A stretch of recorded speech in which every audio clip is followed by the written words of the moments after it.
2024 లేదా 25లో డిగ్రీ లేదా బీటెక్ చదివారా? సాఫ్ట్‌వేర్ జాబ్ కోసం ఎదురు చూస్తున్నారా? అయితే కోడ్ జ్ఞాన్ 100 డేస్ కోర్సులో చేరండి. జాబ్ సాధించండి.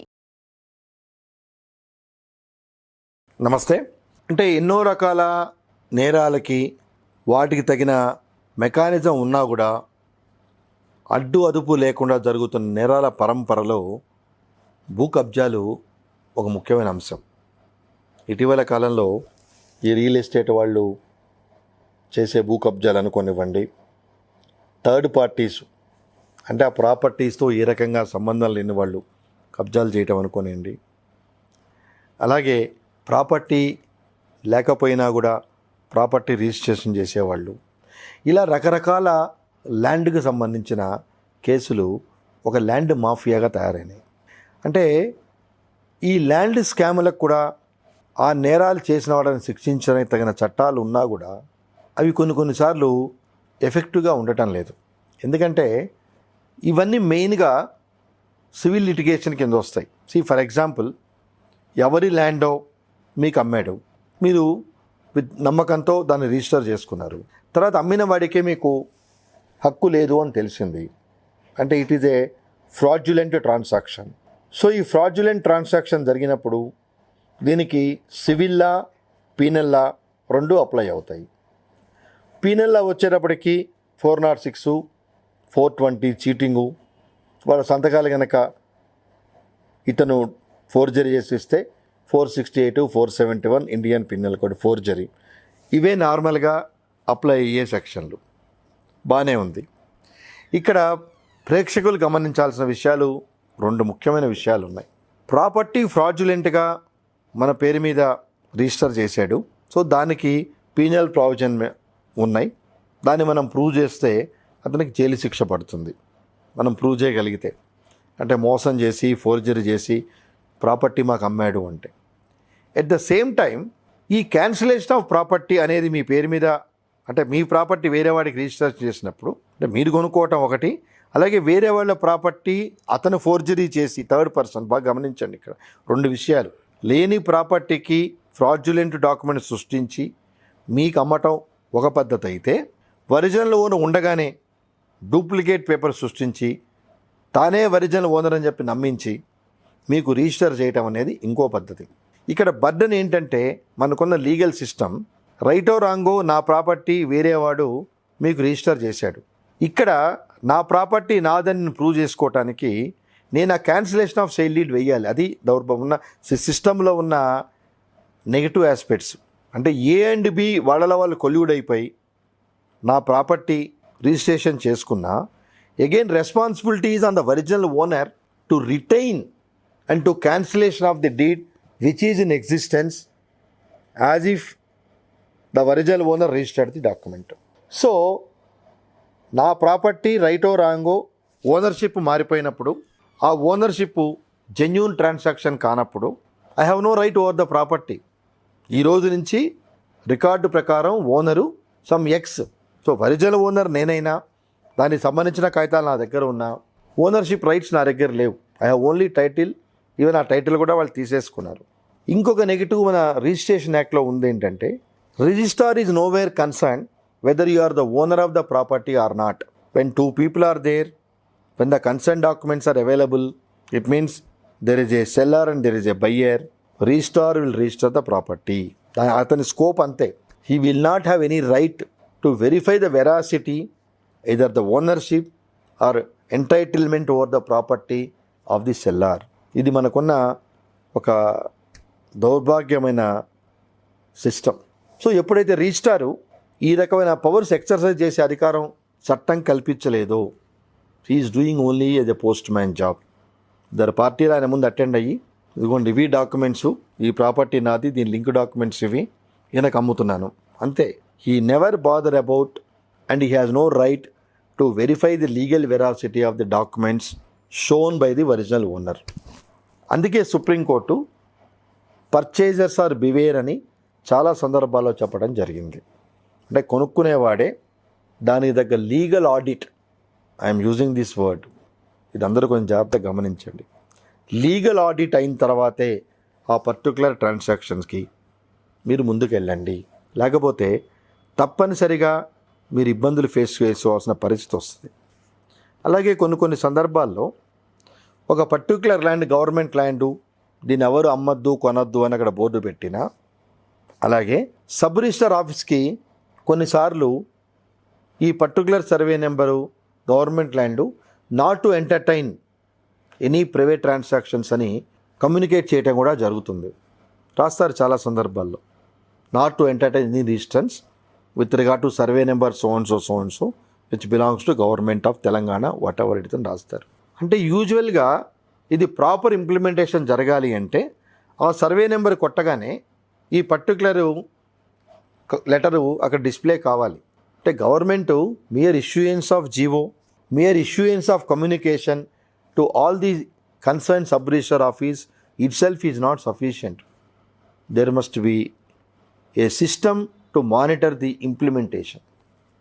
ఎందుకంటే చాలా చోట్ల ఈ ల్యాండ్ గ్రాబర్సు డాక్యుమెంట్ సృష్టించి ఇది గవర్నమెంట్ ల్యాండ్ అనే విషయాన్ని సప్రెస్ చేసి వేరే వాళ్ళకి అమ్మేస్తారు. అలాగే ఇందాక మీకు చెప్పినట్టుగా registrar never bothered about the legal validity of the particular document. Mechanical మేనర్లో రిజిస్ట్రేషన్ చేస్తాడు. తర్వాత భవిష్యత్తులో కొనుక్కున్న మనిషి దాని మీద ఇల్లు కట్టుకోవాలనో లేకపోతే డెవలప్మెంట్ చేద్దామనో స్టాట్యూటరీ అప్రూవల్స్కి వెళ్ళినప్పుడు, స్టాట్యూటరీ అప్రూవల్స్ లైక్ గ్రామ పంచాయతీ లిమిట్స్లో ఉంటే గ్రామ పంచాయతీ, మున్సిపల్ లిమిట్స్ ఉంటే కార్పొరేషన్, అట్లా ఆ లిమిట్స్ ఆఫ్ ది ప్రాపర్టీని బట్టి ఆ సంబంధిత అధికారులను అప్రోచ్ అయినప్పుడు అప్పుడు వాళ్ళు చెప్తారు, sorry sir this land belongs to government, మేమేం చేయలేము. సో ఎప్పుడైతే రిస్ట్రిక్షన్స్ వచ్చి ల్యాండ్ గవర్నమెంట్ది అని చెప్పి అన్నారో, we have no option, you cannot go further. You have only option available with you to sue the person who sold the property. వాడు దొరకచ్చు, దొరకకపోవచ్చు, అది గమనించుకోండి. ఇట్లాంటి ఫ్రాడ్యులెంట్ ట్రాన్సాక్షన్ చేసేవాళ్ళు ఆ ట్రాన్సాక్షన్ అయిపోయిన తర్వాత మీకు అందుబాటులో ఉండే సందర్భాలు చాలా తక్కువ ఉంటాయి. బట్ ల్యాండ్ కొనేటప్పుడు కంపల్సరిగా దానికి తగిన లీగల్ ఆడిట్ మీరు జరిపించుకోండి. ఎందుకంటే ఆ ల్యాండ్ కొంటాను అని మీరు బ్యాంక్ వెళ్ళినప్పుడు ఏ బ్యాంక్ అయినా డాక్యుమెంట్స్ అన్నీ తెప్పించుకొని దాన్ని వాళ్ళ కన్సర్న్ లీగల్ డిపార్ట్మెంట్కి పంపిస్తారు. ఆ లీగల్ డిపార్ట్మెంట్ సాటిస్ఫై అయిన తర్వాతే అది ఇవ్వటం జరుగుతుంది. కానీ ఇటీవల కాలంలో కొన్ని కేసులు చూస్తే ఈవెన్ ఫ్లాట్స్ కూడా, అంటే కన్స్ట్రక్టెడ్ ఫ్లాట్స్ కూడా డూప్లికేట్ చేసి అమ్మటం, ఒక పార్టీకి అమ్మిన ఫ్లాటు దాని నెంబర్ మార్చి లేదా దాని డైరెక్షన్స్ మార్చి వేరే వాళ్ళకి అమ్మటం, పెద్ద పెద్ద రియల్ ఎస్టేట్ కంపెనీలను చేస్తున్న ఇటువంటి మోసాలు, అది సిబిఐ వరకు ఇన్వెస్టిగేషన్కి వెళ్ళటం అనేది చాలా కామన్ అయిపోయింది. సో ఇట్లాంటి ఇర్రెగ్యులారిటీస్ని కంట్రోల్ చేయడానికే రేరా అని వచ్చింది, రియల్ ఎస్టేట్ రెగ్యులేటర్ అథారిటీ. దానికి కొన్ని పవర్స్ ఇచ్చినా కానీ దాన్ని మన తెలంగాణ ప్రభుత్వం స్టార్ట్ చేసింది. కానీ తగిన రిజల్ట్స్ మనకు కనిపించట్లేదు. గతంలో అంటే రేరా పెట్టిన కొత్తల్లో గవర్నమెంట్ కొంత దీన్ని సూపర్వైజ్ చేయటము, ప్రాపర్గా న్యాయం చేయటం జరిగింది. ప్రస్తుతం మన ముఖ్య కార్యదర్శి సోమేష్ కుమార్ గారు అంతకుముందు దీనికి చైర్మన్గా ఉండేవారు. ఎప్పుడైతే అడిషనల్ జాబ్ కింద చీఫ్ సెక్రటరీ అవ్వటం జరిగిందో దానికి సరైన ఆఫీసర్ లేకపోవటం వల్ల ఆ రేరా నిర్వీర్యం అయిపోయిందని చెప్పచ్చు. అంటే ఇక్కడ ఎంతో కష్టపడి మీరు ఇటీవల కేసులు చూస్తే పెద్ద పెద్ద రియల్ ఎస్టేట్ సంస్థలన్నీ చాలా ఫ్రాడ్ అని, వందల వేల కోట్లలో స్కామ్స్ చేసి డిపాజిటర్స్ని మోసం చేశారని, అక్కడ ల్యాండే లేదని ఇలా రకరకాల కేసులు పెట్టడం జరిగింది.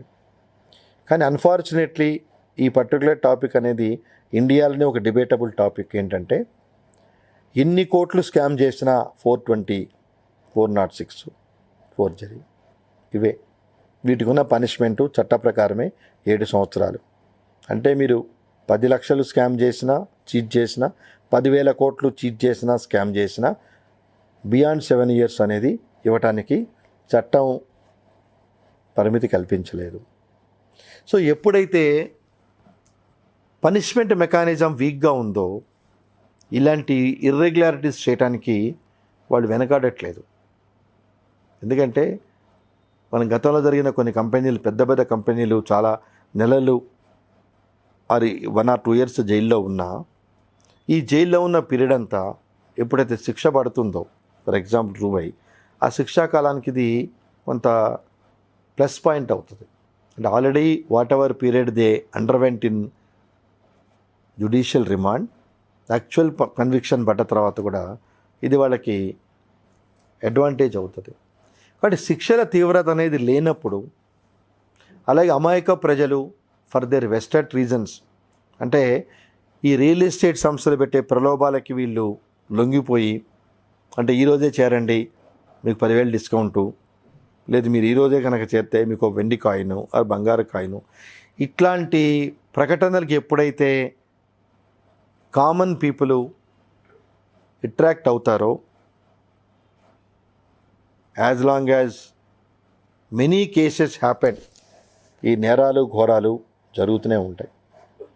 సో రియల్ ఎస్టేట్ రంగంలో కామన్ మ్యాను ఎంతో కష్టపడి ఒక లైఫ్ టైం అచీవ్మెంట్ లాగా ఒక ల్యాండ్ కొనుక్కోవాలనో, తర్వాత దాని మీద లోన్ తీసుకొని ఇల్లు కట్టుకోవాలనో, తన రిటైర్మెంట్ అయిన తర్వాత భార్యాబిడ్డలతో కంఫర్టబుల్ లైఫ్ లీడ్ చేయాలనో చేసుకునే ఈ మధ్యతరగతి కుటుంబీకులు ఫ్యామిలీస్కి ఇప్పుడు మన సొసైటీలో జరుగుతున్న ఈ రియల్ ఎస్టేట్ మోసాలతో కావాల్సిన రియలైజేషన్ అనేది మీకు రావాలి.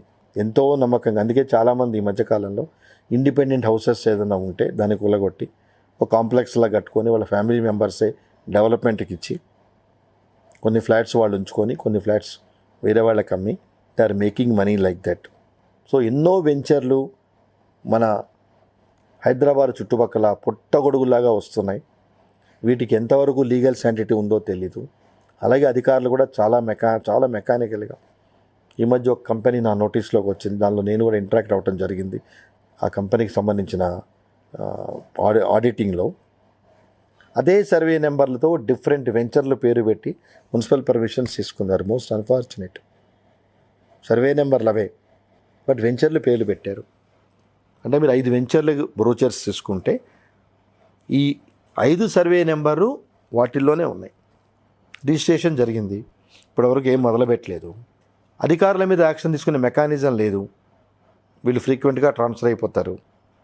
రెండోది, ఎవరైనా కేసులు పెడతానంటే ఈ మేనేజ్మెంట్ పిలిచి వాళ్ళతో సెటిల్మెంట్ చేసుకొని వాళ్ళని నోరు మూయిస్తుంది. సో వాళ్ళకి ఏముంటుంది, జనాల గురించి నీకెందుకు, నువ్వు గొడవ చేయకు, నీ 10 రూపాయలు నీకు ఇస్తున్నా పో అంటుంది. So divide and rule policy నడుస్తుంది. సో వీళ్ళందరూ యూనియన్గా ఉండి, అందుకే నేను అగ్రిగోల్డ్ కేసుని చాలా ఆదర్శంగా తీసుకుంటాను. వాళ్ళందరూ డిపాజిటర్స్ ఫామ్ అయ్యి ఒక అసోసియేషన్గా ఉండి హైకోర్టును అప్రోచ్ అయ్యారు. హైకోర్టు డివిజన్ బెంచ్ వాళ్ళ ఆస్తుల్ని అప్పుల్ని మానిటర్ చేయటం జరుగుతూ, అట్లీస్ట్ ఫేజ్ వైజ్గా something is better than nothing లాగా డిపాజిటర్స్కి కొంత రీపేమెంట్స్ చేయటం జరుగుతూ ఉంది. కాబట్టి ఈ కార్యక్రమం ద్వారా సుమన్ టీవీ ప్రేక్షకులు గమనించాల్సింది ఏంటంటే, ఎన్నో రకాల ప్రలోభాలతో అత్యాశలతో మీ ముందుకు వస్తున్న ఫైనాన్షియల్ కంపెనీలు కానివ్వండి, గోల్డ్ ట్రాన్సాక్షన్స్ కంపెనీ కానివ్వండి, ల్యాండ్ ట్రాన్సాక్షన్స్ కంపెనీస్ కానివ్వండి, వితౌట్ ప్రాపర్ వెరిఫికేషన్ ఇన్ని అనుభవాలు జరుగుతున్నా కూడా ప్రజలు మారకపోతే, ప్రజల బలహీనతే ఇలాంటి సంస్థల యొక్క మనుగడకి మనమే ఇండైరెక్ట్ కాదు డైరెక్ట్గానే చేయూతనిస్తున్నాం. We are the sufferers. ఎవరి డబ్బులు కాదండి, మన డబ్బులే. అలాగే ఇన్ కేస్ ఆఫ్ ఎనీ ఈవెంచువాలిటీస్ మీరందరూ ఒక అసోసియేషన్గా ఫామ్ అయ్యి హైకోర్టును ఆశ్రయించి ఈ కార్యక్రమాల మీద తగిన చర్యలు తీసుకోవాల్సిందని చెప్పని రిట్ పిటిషన్ వేసే అధికారం కూడా చట్టం ప్రజలకు కల్పించింది. ఇది ఎంతవరకు మీ అవగాహన ఉందో నాకు తెలియదు, కానీ మీకు ఇలాంటి వాటిలో ఇబ్బంది కలిగినప్పుడు బాధితులందరూ ఒక అసోసియేషన్గా ఫామ్ అయ్యి తప్పనిసరిగా ఈ కంపెనీ యాక్టివిటీస్ మీద, ఈ మిస్మేనేజ్మెంట్ మీద, ఈ చీటింగ్ మీద ఇండిపెండెంట్ ఎంక్వైరీ జరిపించమని హైకోర్టును అడగచ్చు. తప్పకుండా హైకోర్టు ఆ కేసు పూర్వాపరాలను బట్టి, తీవ్రతను బట్టి తగిన ఆర్డర్స్ పాస్ చేసే అవకాశం కూడా ఉందని తెలియజేస్తూ, be aware with this kind of fraudulent companies, either land, gold, finance or vehicle finance, whatever it is.